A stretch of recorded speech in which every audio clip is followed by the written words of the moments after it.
what is living a life creating a life you love living? What does that mean to you? What do you love about life? Your life? I love getting up every day and like seeing my kids happy and people around me happy and succeeding. So it's like, it's not about just me progressing. It's about being able to freely make change. That's what's really neat. So I want to, I told my wife I want to live forever. And she's like, well, what does that mean? I know I may not be able to solve the puzzle on physically living forever, but I know that I am here to, make enough change where the memory of me will live forever. So if I can't physically be here forever, then, I'll take the alternative and make enough change where you guys can't get me out of your head. Welcome to Onward Live, a live stream focused on encouraging you to create a life you love living now. Let's go beyond success to significance. Being clear on our why is crucial. It requires doing the inner work, finding ourselves, getting to know ourselves, embracing our inner child, shedding social conditioning, and letting go of perfect. We know obstacles make us stronger.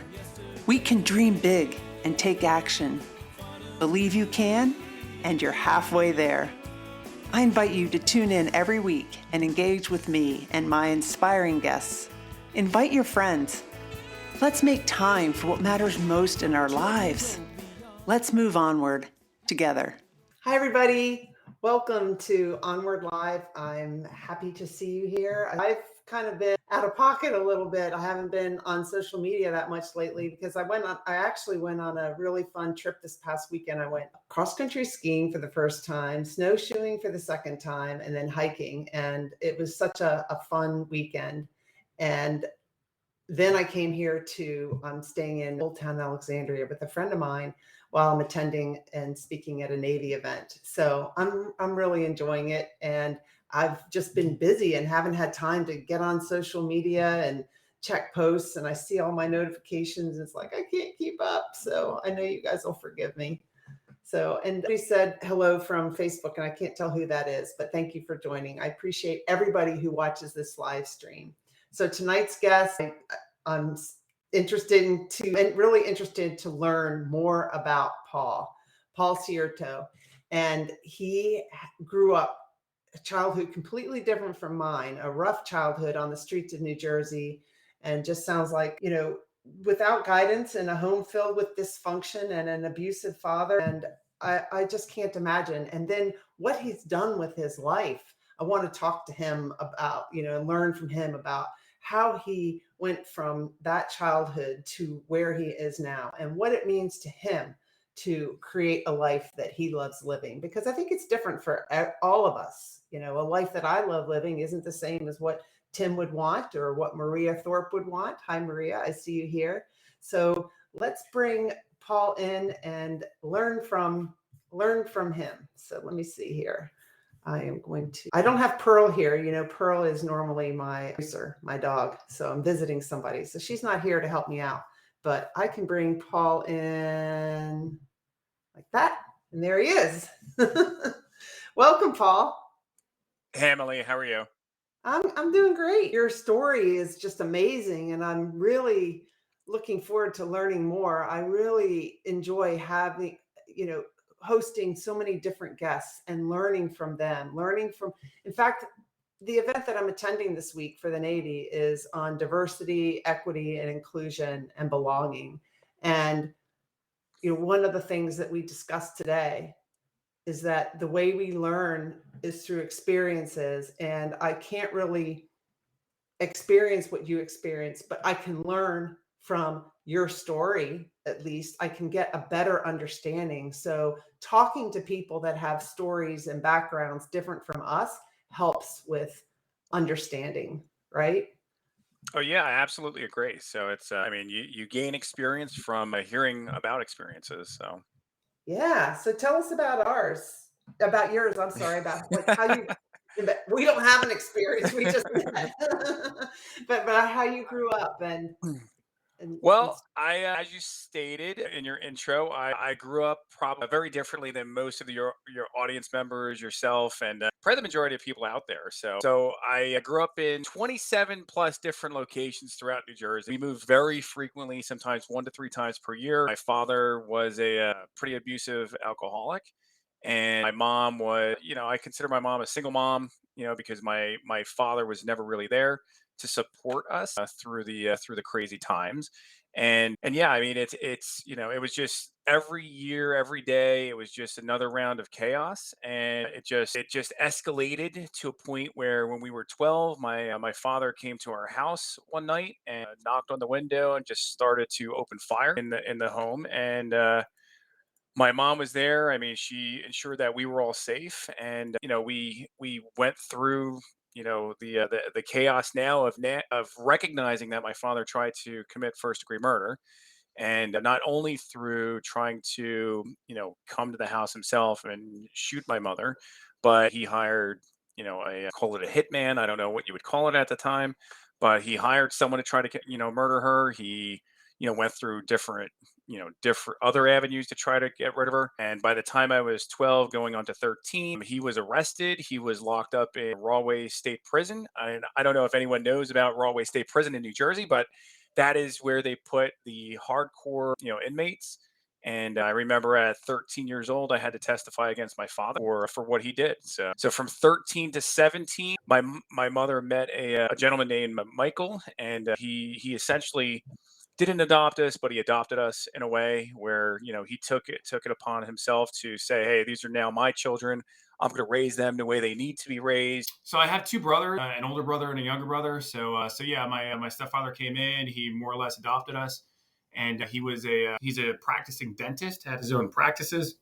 And next thing you know, he was trying to put us on a path of just going from chaos to stability, which was also another major transition because when you're in life and you're running countless times a year, you're trying to figure out how to survive. You're trying to figure out how to, acclimate to school environments, trying to figure out how to, be social with people when you really don't know. And then he kind of came along and he tried to put us into a place of stability, which also created chaos because you're used to doing all these things. And it's like, oh my gosh. So now you're trying to live a different life, and that caused a whole nother series of issues. So I would think it would be like, I mean, I don't know, even though you had that challenging that situation with your dad, when this new guy comes into your life telling you what to do, I don't know, as a teenager trying to be your dad, that's got to be, I'm sure that's tough on a child too.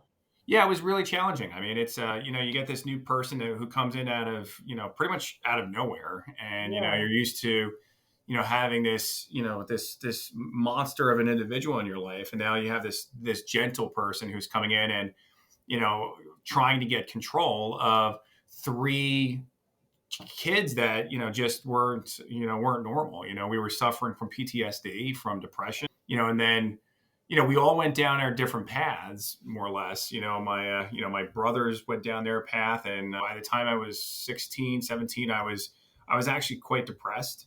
I didn't know what to do. I didn't have much direction. My mom did her best. She worked her butt off, when my father was around. And then when my stepfather came, she actually broke her neck. She slipped and fell. She broke her neck, and she was out of the picture for another almost 2 years. So it was pretty crazy. So oh my God. Yeah. So how is your dad now? My biological father? Yes. He's deceased. So he passed away March 7th of last year, or March. So last year. So it's been about a year now. Relationship with him? Huh? How was your relationship with him? After he got did he get out of jail or did he pass? He did. I mean, it's so what happens is it's kind of chaotic because you learn to this person who is by blood is your father, family, who abused you all your life, and next thing you know, you're in this situation where actually, I didn't speak with my father for a really long time. He called me out of nowhere after probably 15 years of not speaking with him. And he left me a voicemail, which I still have on my phone, saying that he was dying of cancer. And he said, "Paul, this is your father. I'm dying. I need your help. And I'm like, okay, so now he needs my help. After all this time, all this chaos that he put us through, now he needs my help because he's in a situation of, he's afraid to die. He has no one there to help him. He has no support structure. So what does he do? He turns to his son, who he abused growing up, to try to help the situation. So so I actually went to see him, supported him through his death. The past is the past. I recognized him as my father and moved forward. So I was there when he passed away. Helped him sell his business and everything. So. Wow. And how's your mom doing? So my mom is actually, it's interesting with my mom. My mom she had a really tough childhood too. So growing up, it was more like she saw my father as as individuals that have gone through abusive relationships, and through, abusive childhood, they more or less they gravitate towards what they know, towards abuse. Yeah. So she met my father, and my father was abusive. And instead of running away, she stayed within the relationship because it was what she knew.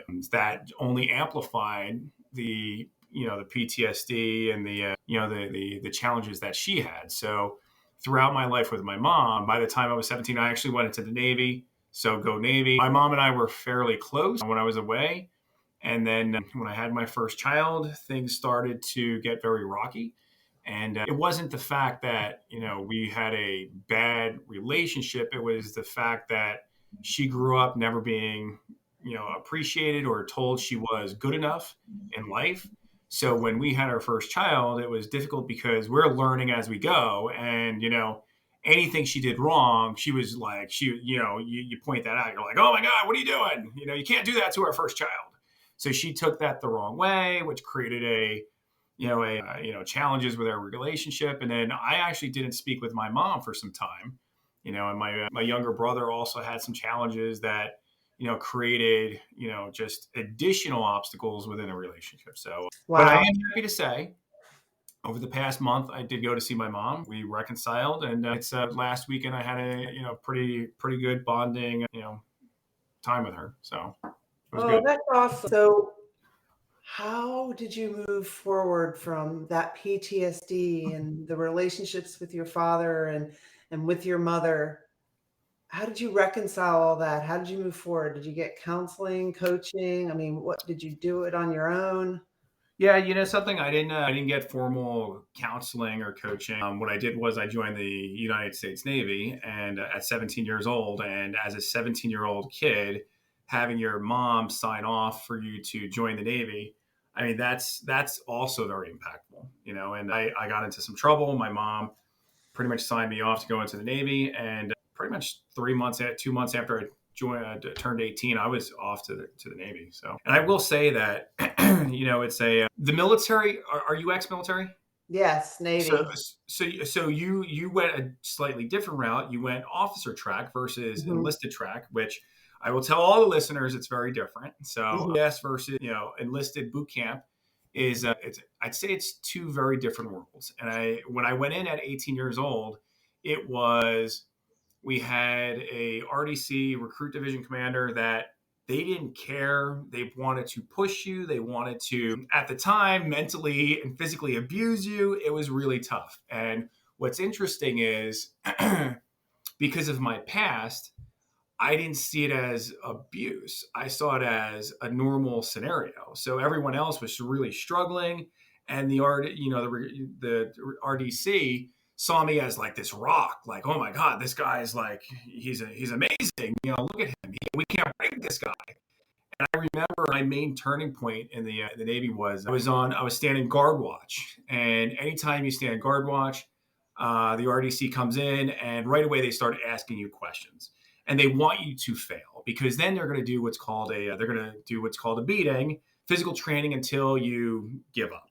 And I remember they came in, they started questioning me, and I was like, okay, here we go. Here comes the beating. And they beat me for probably an hour and a half.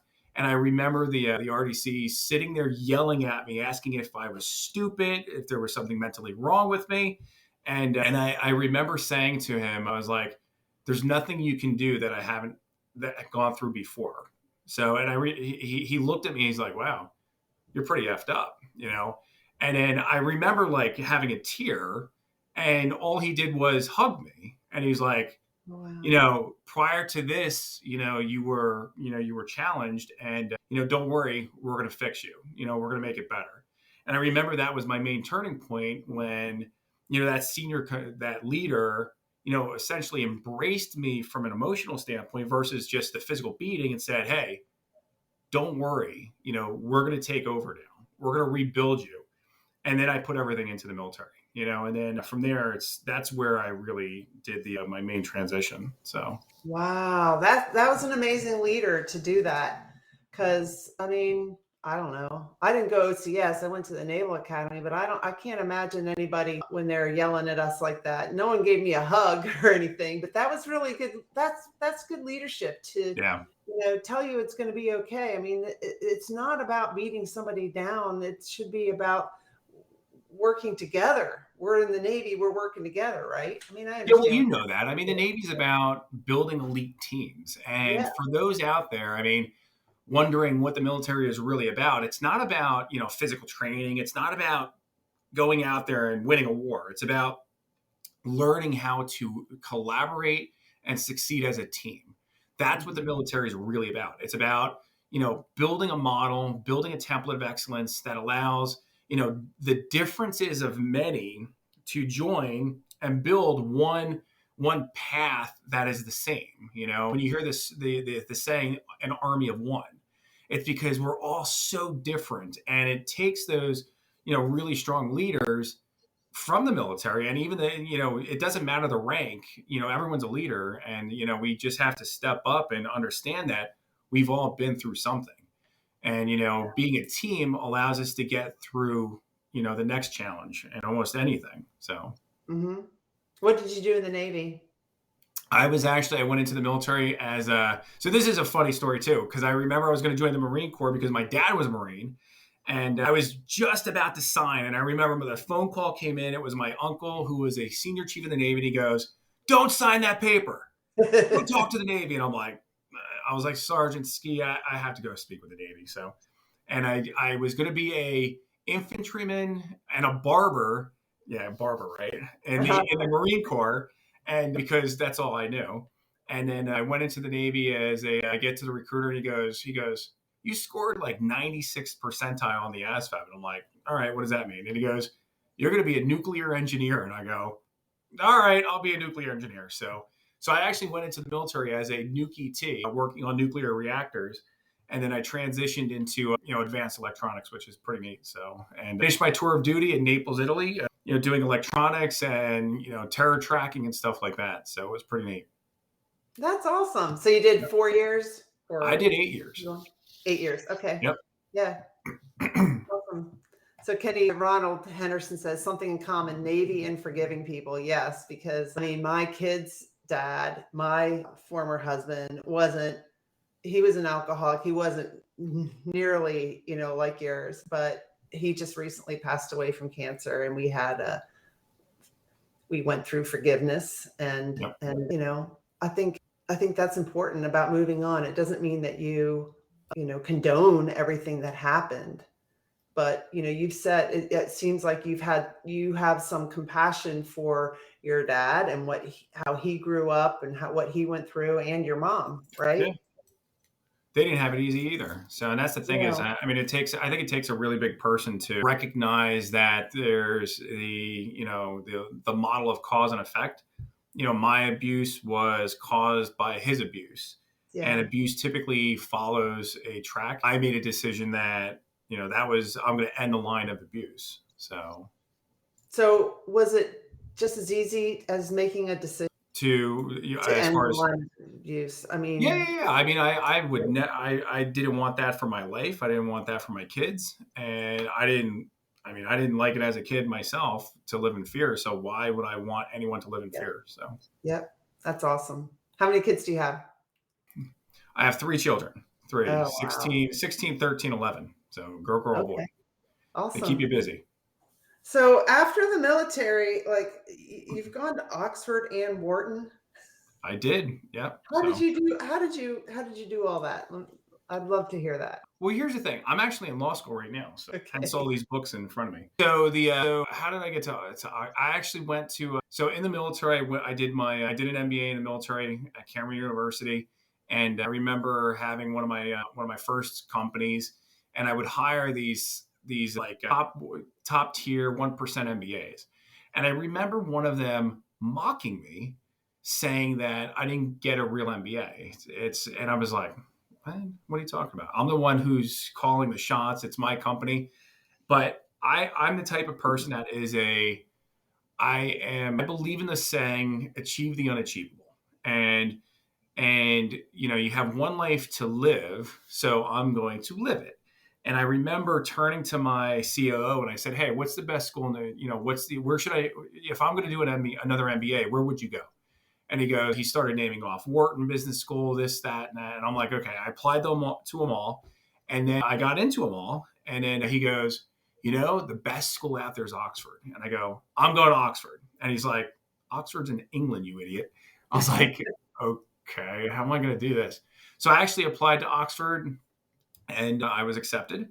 And I spent 23 months flying back and forth between Pennsylvania and London. And I would drive 2 hours up to Oxford, and I did that for 23 months. So, yeah, I know. So you said you got your MBA when you were in the Navy. So that meant you got your undergraduate when you were in the Navy too. I did, yeah. So I So did in an 8 years, undergraduate. you went to nuke school. I went to New School. I went to AECS, Advanced Electronics Technical School, AETC, whatever. And then I did my undergraduate in Human Resource Business Management. Then I did my graduate studies. And I was like there's 24 hours in the day, and that's one of my philosophies. You need to sleep for 6. It leaves 18 hours to really kick ass and produce. We would work for about 8 hours, which left me about 8 hours to produce. So I would have a part-time job, and I would also go to school. So I did a fast track for my undergrad, and then I did a fast track for my first MBA. Then while I was doing my MBA, I did a second undergrad. Then when I got out of the military, I did my second master's degree in project and program management. And then I went to Wharton's AMP program. That's a highly selective advanced management program. They select 65 people a year. I was selected. I did that. Right after that, I said, hey, I'm going to the best school. Signed up for Oxford, got in, and spent 23 months doing my second MBA. So I actually have 2 master degrees. I have 2 undergraduate degrees. And then I started a series of doctoral activities. I tried to do a doctor of law with Northeastern. It was boring. It was too easy. So I canceled. I tried to do a doctor of technology at Purdue University. It was too easy. I knew more than most of the professors. And then I was working on some legal activities, and I had a lawyer that told me I couldn't do something. So I found a lawyer that could do it. And then I said to the lawyer, next time I'll just do it myself. And they said, you can't do it yourself. You don't have a JD. And I go, you'll never say that again. So I applied to law school, got into law school, Franklin Pierce Law School out in New Hampshire. It's a top 4 IP school in the United States. Was accepted. And I was actually driving back I actually applied on vacation. I turned to my wife and I go, I'm going to apply to law school. And she's like, hold on, what? And I applied, and the dean called me and said, hey, if you're going to really do law school, you have to take your LSATs and your GRE over the next 2 days. So I turned to my wife and I'm like, I got to go study. So I went, I studied, I took the GREs remotely, scored really high, submitted to the dean. The dean called me and said, hey, you've been accepted to Franklin Pierce Law School. So I'm almost done with law school, actually. So yeah, so a slight overachiever. So If somebody told me I had to take the GRE in the next 2 days, I would panic. No way. I don't like taking tests like that. I don't do well on those kind of tests. That is amazing. Oh my God. Yeah, so I do things like that just to disprove people. And right now, I'm building a $1 billion company. I'm going to law school full time. I have 3 kids And a wife. Yep. So I know it sounds like a lot, but I'm very good at time management. So Yeah. I mean, well, you're clearly very smart. I mean, how do you have like a photographic memory? yeah, I'd say it's a partial photographic. So the thing is, here's the philosophy with school too. It's like everybody says like law school is the most challenging, one of the most challenging schools you can actually go to. I would say they're correct if it was right after undergrad. So if you're going from undergrad to law school, the subjects and the complexity behind the models, it is far beyond, someone's capacity who lacks experience. However, if you have experience, you can create correlations to what you've done. And, it makes it like, honestly, I'd say law school is on a scale of 1 to 10, it's probably a 4. So. Okay. Yeah. So I don't think it's overly challenging. I'd say for someone who has experience doing contracts and civil procedure and, some in the criminal space and so on, just from a exploratory standpoint, it's not so bad, so, but there's a lot of reading. They give you like, this is just 3 of the books because I double up on my classes. This is 4 classes. This is only 3 of them. So you got to read these and pretty much memorize these books. So I have a pretty good memory when it comes to the cases. So I'll rip through the cases and then I'll have instant recall on the tests. So yeah, you clearly must have, in my opinion, just what I'm observing, like really excellent comprehension. Like you can read fast and you comprehend it and you remember it. Yeah, it's just fun. So you got to take it as fun. If you enjoy it, everything's easy when you enjoy it, right? That's true. I don't enjoy the same things you do.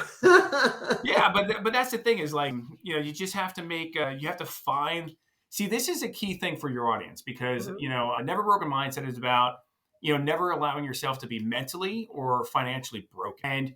And here's the interesting thing about like this model. When I was growing up, we didn't grow up with a lot. So what you do is you try to make, turn a negative into a positive, and I know that sounds really stupid and corny and everybody says that, but there's a lesson in everything.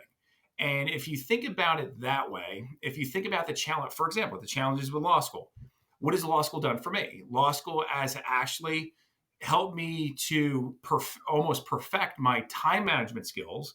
And it's almost helped me perfect my ability to research. It's like, there's a negative, yeah, it stinks. It's a lot of work, but I don't see it as a lot of work. I see it as an amplifier to help me through the next stage.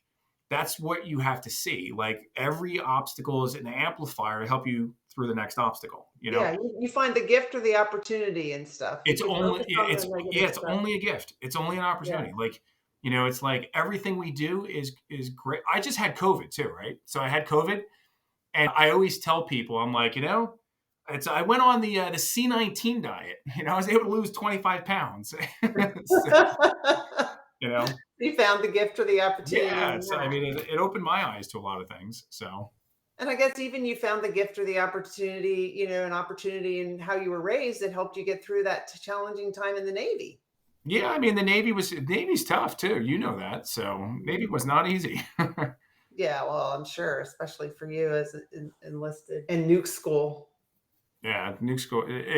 I'd say the advanced electronics school was tough. So, but it was fun. It was a lot of fun.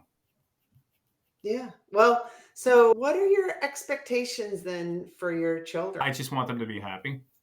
That's it. So, I mean, me going to law school makes me happy. So if they want to go to art school or, be garbage men or women or, go play an instrument or, be the next, rocket scientist or CEO, yeah, I'm supportive, whatever they want to do. So. Well, we've talked about school, but you actually, you have a job too, right? I mean, you just said I don't have a job actually. No, but you're helping build a $1 billion company. I invest my time. So, you don't that's a philosophical difference because a lot of people have jobs. And the thing is, I don't work for a living. I don't work to get paid. I invest my time to build wealth. So, and again, same thing with going to school. What we're doing is we're investing our time to build wealth of knowledge. And the more knowledge we have, the easier life is going to be. And we can capitalize on that value of time. So when you invest your time to build wealth, what does that look like? I honestly have fun every day working with great people, great assets. And my main role is to help take good ideas or good companies and identify the gaps within those companies that's preventing them from being great companies. And, I start by doing an analysis, kind of a gap analysis where the companies exist today. And then I build a framework or roadmap to help them progress to, maximize valuation, amplify their valuation to get the most out of what they're doing. So And these are just like, I mean, I could pull up my phone and list all the companies you listed when you sent me. I mean, these are big companies. these are big companies. Yeah. So I say we're working with a really neat company now, Boss AI, which is it is the first commercially available federated machine learning solution that's out there. They have invented a way that allows you to do predictive analytics on the edge, which is no one's doing this. Everyone has to centralize data to do these like complex analytical models and these learned models, but they have figured out a way to do it decentralized through measure transmission, and it's just highly, highly complex. The team over there is just filled with just brilliant people, and they've given me the honor to help them progress to the next level, which is really neat. So, how'd you get into that kind of work? Not that it's work. How did you get into investing your time that way? There you go. I like that attitude. I would say that my portfolio is pretty diverse, and the models that I've created work across the board with all verticals, all types of businesses. And I got into the world of artificial intelligence, big data, cyber, just through the military was one, and through organizations that I've built myself and supported. And I'm also a lecturer for several universities on the subject. So I've actually built programs around big data, AI, and so on. And, they saw that, they leveraged that, and, it put me in the position that I was able to get into. So, have you worked with any companies that have tried to do business or done business with the federal government? Oh, every single company we work with does work with the federal government. Actually, we started a company called A2E, which is a GCO, a government contracting organization that actually supports other organizations with gaining access to government funds. So they walk you through the model of, working with the GSA, the SBA, the different government entities. They walk you through a model on how to, gain access to government commitments, which is pretty neat. Yeah, I mean, because it can be kind of challenging. It's overwhelming. Oh my God, it's so complex. Yeah. I don't know if you saw, but I used to be the director of the Office of Small Business Programs for the Department of the Navy. Oh, very cool. Yeah. So I do know how challenging it can be to find opportunities and to oh my God, it's get a so return challenging. call and all that stuff. Yeah. It's really tough. So, wow. What are you going to do with your law degree? I'm actually going to open a law practice. Yeah. So I'm going to, because the thing is the PS Group, the organization that I have it's a pretty diverse, organization that has like investments, acceleration. We do marketing, we do, sales, brand acceleration. And the area that we're lacking is legal services. So I will add a branch to my organization for legal support. So yeah, so I'm already working on building the law practice. So when you say, I wrote down something that you had submitted to me, you've got over 20 years, you've helped 1,000 companies, maximize their bottom line. And you say through people, processes, and technologies. And I'm really interested in the people part of it, especially I think this week, because this week I'm attending for the Navy and spoke at yesterday an event on diversity, equity, and inclusion. And we talked about the Great Resignation, and all this stuff. And I'm just wondering what you have to say about all of that. Like 4 million people, I think it was, left their jobs. Yeah. How are you advising companies, or what are the good trends that you see with companies that are really focused on people? So here's something really neat for your audience. Go to askboss.ai, and I am doing a presentation, a webinar.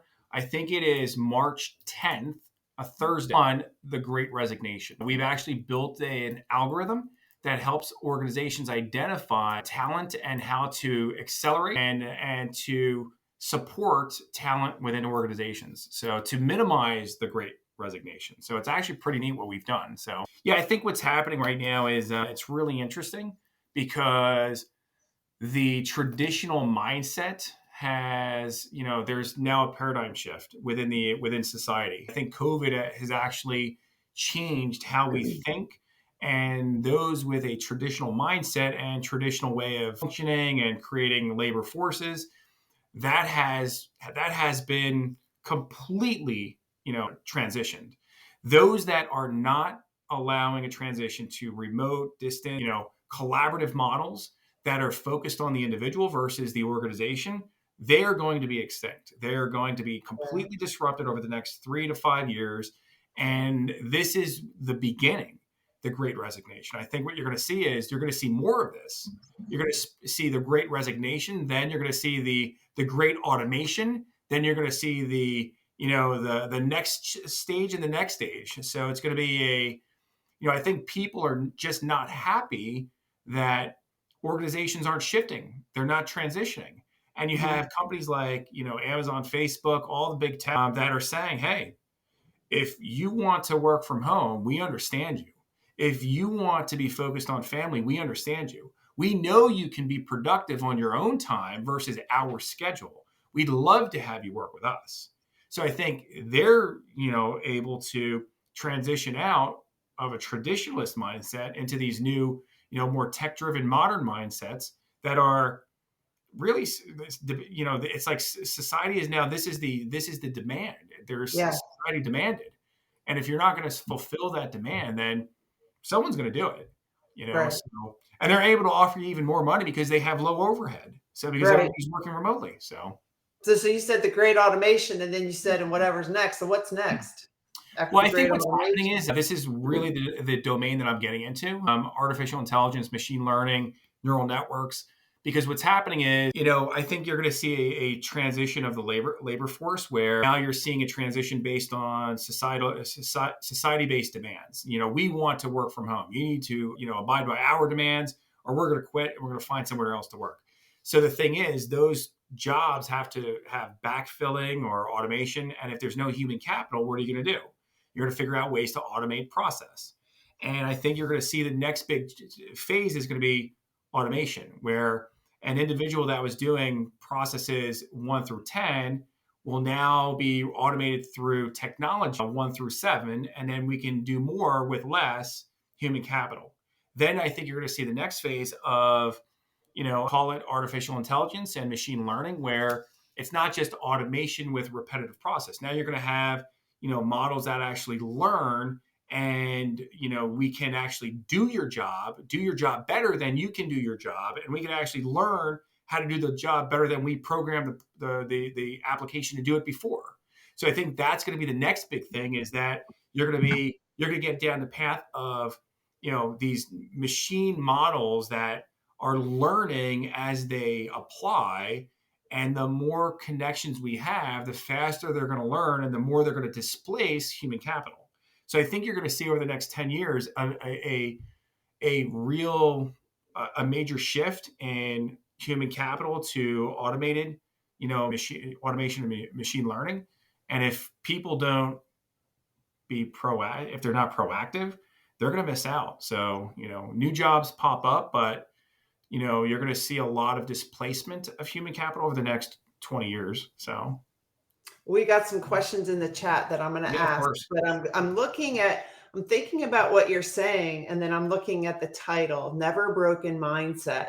So how does someone whose jobs might be, they might be out of a job because it's going to be automated, they could have a mindset that, my life's broken. How does this never broken mindset apply to them? So I'm going to give you perspective. I start a major educational program every probably 4 years. So, and right now, as I said, this is law school right now. Why am I in law school? It's not because I want to be a lawyer. It's because law is a traditional industry that is ready for someone like me to come in and disrupt it. So I'm not going to practice law. I'm going to disrupt the market of law. And I want to create automations. I want to create learning models that essentially displace a lot of lawyers, because and I'm not looking to, get rid of all the lawyers in the world. The problem is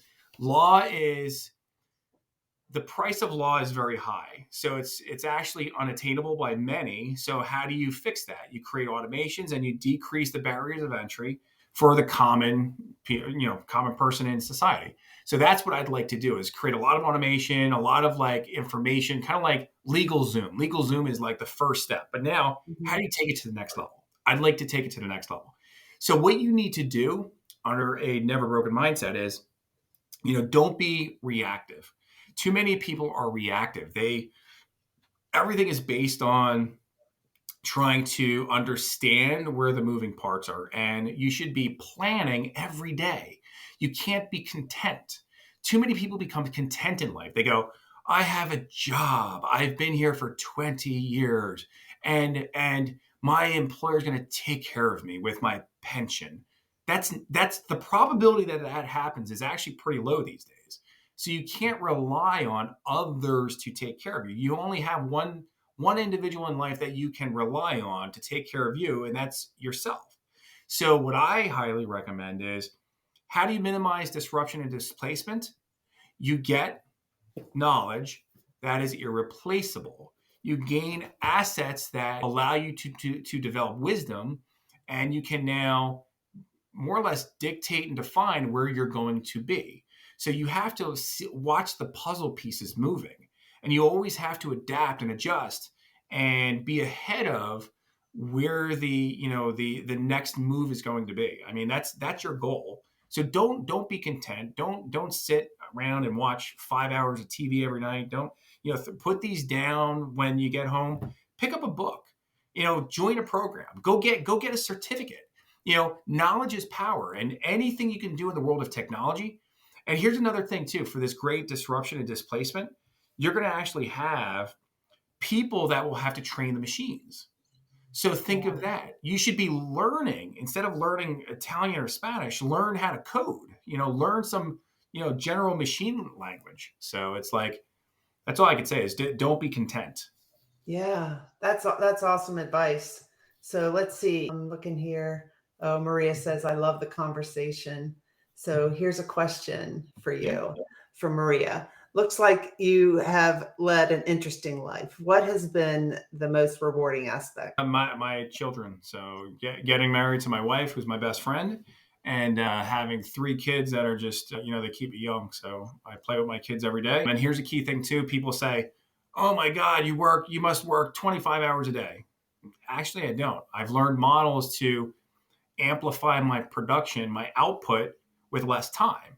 So in the beginning, I would work, 15 hours a day. Now I'll work 7 hours a day, 6 hours a day, and what I can do is I can get more done and accomplished by being very efficient at what I do and delegating to the teams I've built.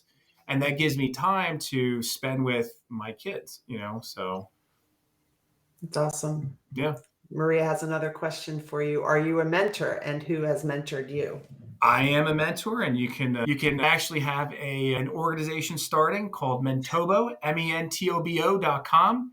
And it is all about mentoring and progressing your inner entrepreneur. So that kicks off mid-March, and that's really cool. A lot of content, and it provides all the tools that an entrepreneur needs to succeed, all the benefits you need. So if you need health insurance, life insurance, it's all in there, and it's really, really cool and cheap. And it gives you discounts to like 10,000 different access points. But yes, I am a mentor. I'm one of the mentors of Mentobo. And I have been mentored by everyone, from my lowest paid and, newest employee. They mentor me every day, to the most senior person that I get to work with. So everyone in life is a mentor. Everyone will teach you something. My 11-year-old son teaches me something every day. So. That's awesome. So Bob says, companies want more and more out of you. They just don't care. They're burning out their employees. What do you have to say to that? I would say you are probably right, Rob. And this is why we have the Great Resignation, because what happens is, this is another challenge that I saw during COVID. A lot of companies didn't take into consideration the psychological, the physical effects of what happened with the pandemic. They were pushing. And, most organizations, they equate success on bottom line margin and margins. They go, wow, we're not making enough money. So we have to push our workforce. And they don't take into consideration the psychological and physical effects of what we just went through. So that's why you're seeing this great resignation. That's why you're seeing major turnover. I would say that's not all correct, because organizations like mine focus on the impact generation per person, not just how much you work. I don't want people working 20 hours a day. I want people working, the amount they need to work to actually generate the impact that benefits them and us.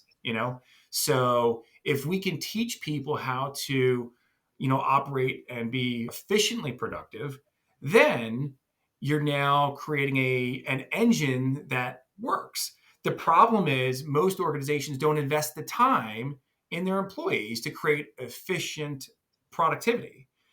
So this is the failure point with a lot of these traditional mindsets where, companies like the Facebooks. And so I really admire the tech companies, a lot of the tech companies, because they're allowing people to be themselves. They're allowing them to really explore how they succeed. And they're trying to amplify the lifestyle model with that lifestyle mindset to really, get the most impact out of them, versus you need to be here from 8 to 5. That's stupid. That doesn't even make sense. I don't work 8 to 5. I work when I'm feeling productive. Right. Yeah. So, you know what I mean? So Yeah. I mean, if you got a coder that wants to work at 2 a.m, okay, let them work at 2 a.m. Just let them be free with how they produce. And your goal as an employer is to understand everyone produces a different way. Your job as an employer and a leader is to amplify how they can produce for you and recognize what they're producing and how it affects your organization. Because if they're not affecting, they're in the wrong business. So Yeah, amplify that. And also, like you talked earlier about Good to Great. I don't know if you've read that book, but it's yeah, of like course. making sure that the right people are in the right seats on the bus. Yeah. And put people in jobs where they can use their strengths, Yep. right? Oh yeah. And where they really love it. And then it's not even a job. And then you're in flow. And then life's awesome. And then you're productive, right? Emily, I want to have people that work with me, not for me, who do exactly what I do. I wake up every single day just a happy guy who's going to go make change. That's it. I want to go out and have fun. If I had everyone that works with me with the same mindset and they can have fun and create impact while having fun, then I have a great company. Yeah. So what are some so I thought to myself when I retired from working for the Navy in 2019, I said, I knew I wanted to be a coach. I really like helping people. And I thought, well, what am I going to coach on? I know I'm going to coach on how to get a lot done, because I'm really good at managing my time and getting a lot done. But I've evolved since then. And Yep. it's more like, I think we also need to pay attention to who we're being while we're doing. Because I like have a hyperachiever mindset. It's like, and when you have that, sometimes your relationships suffer because you're all focused on getting stuff done and being productive. So how do you look at that? Who are you being while you're doing? So that's an interesting statement. I don't see myself as creating detriment within the relationships that I have. I see myself as surrounding myself with people that want to thrive as I do. And that's a key difference. Like if you're creating a detriment within a relationship, then it's the wrong relationship. So don't surround yourself with people that see you as a overachiever and as a negative. You should surround yourself with people that see you as an overachiever that I'd like to be one day. And they should be inspired by your ability to produce. And it's not about production, isn't about nonstop every second of the day. Impact is about making a change with everything you do, whether it's making your kids smile, whether it's helping someone who's in need, whether it's working for an organization that's challenged with gaps, whether it's going to law school. I mean, these are all impactful steps in life. All my comment is, don't not create impact. you Yeah. can sitting and doing nothing. Sometimes we need to sit and do nothing, but that creates an impact to your mind, and it allows you to release, so always see the impact on what you do, and it surround yourself with people that want to, just impact the world. So Yeah. And that's in some organizations you can do that, and sometimes you can't do that. so then you're in the wrong And you organization. have to move. Yeah. So Yeah. that's a key thing. Is like if Yeah. like you shouldn't live for an organization. You should live for Yes. yourself, I and agree. you need to wrap yourself with the right organization. Yeah, I agree. So So what is, so this shows also about creating a life you love living now. mhm. And I explained earlier why I feel that urgency, because you saw your father pass away. I saw my kid's father pass away just a few years ago. And I feel like he died with regrets over the way that he lived his life. He didn't talk about it much, but what is living a life creating a life you love living? What does that mean to you? What do you love about life? Your life? I love getting up every day and like seeing my kids happy and people around me happy and succeeding. So it's like it's not about just me progressing. It's about being able to freely make change. That's what's really neat. So it's I want to. I told my wife I want to live forever, and she's like, "Well, what does that mean?" I said I know I can't. I may not be able to solve the puzzle on physically living forever, but I know that I am here to, make enough change where the memory of me will live forever. So if I can't physically be here forever, then I'll take the alternative and make enough change where you guys can't get me out of your head. So That's what, yeah, one of my guests said, beyond success to significance, yeah, right. So, So yeah. So a couple more questions here. yeah. Let's see. Rob says, why are companies so picky on who they hire now? I think it really depends on perspective. I think what's happening is companies are getting more intelligent with how they select employees. So I don't think it's that they're it's more picky. I think that they're just more intelligent. And what they're doing is most companies do not have human capital reviewing resumes anymore. It goes through an automated system that does keyword association and job description association. So I think when you add that layer of that, automation layer, the technology is actually is scrutinizing the submission more. So I think the it's not about the company being less, more picky. I think we're just becoming more intelligent regarding what we know we need and how we're searching for it. And when we search and we can filter based on these hyper personalization characteristics of an individual, then we can pick exactly what we want versus settling for what we thought we wanted. So, Okay. And Donald says, as accomplished as you are, so relatable and wanting others to be successful. That's oh, thank you, Ronald. all. Well, wow. Oh, I do hit keywords. So Rob's saying he hits keywords, but how important is it, to know somebody in the company or whatever to bypass that system of automating, I think it's absolutely critical because, here's the thing. I mean, I'd say keywords are challenge number one. Challenge number two is also integrating with culture, integrating with, the vision of the organization, the mission of the organization. It's, organizations aren't just skill based anymore. They're looking for individuals that are far beyond what, skill based. And, do they have this degree? Do they have these skills? Do they have this checkbox for experience?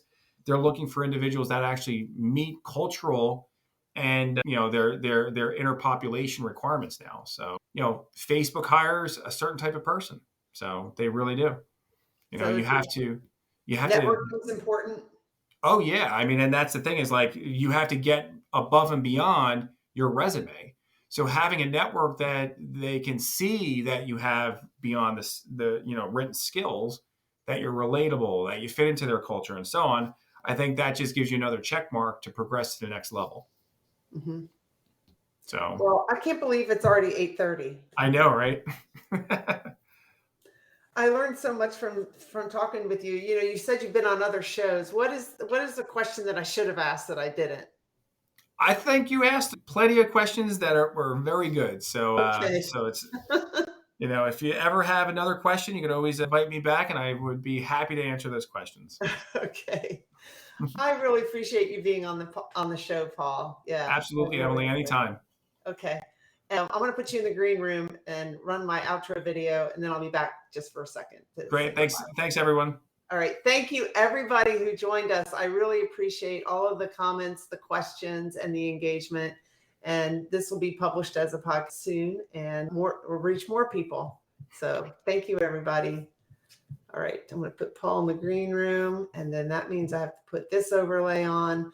And learning how to use this stream is what this is called. So thank you, everybody, for watching tonight and for engaging in the conversation. I really appreciate you all. I'm going live again next week. Wednesday nights at 7:30 is my time to go live. And I wanted to make a post here too. This is Paul's website. So that's how you can reach out to him, through his website. And you can also go to my website if you wanted to learn a little bit more about me and my coaching programs. I'm a coach, so we didn't talk about that a lot tonight because I like highlighting my guests, but I also want to say that I am a coach. If you want to reach out to me, I'd be happy to talk with you. So thank you all, and I'm going to play my outro video, and I'll see you guys next week. Have a great weekend, everybody. Onward Live is sponsored by Emily Harmon Coaching and Consulting.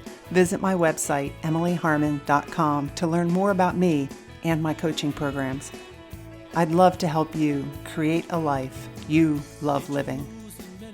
Remember, every adversity is our own personal university. Sometimes the lessons are difficult, and we must learn from our experiences. Vulnerability is your superpower. You are lovable and worthy. And we discuss these topics and more because professional is personal. Thank you for joining us and engaging with me and my guests.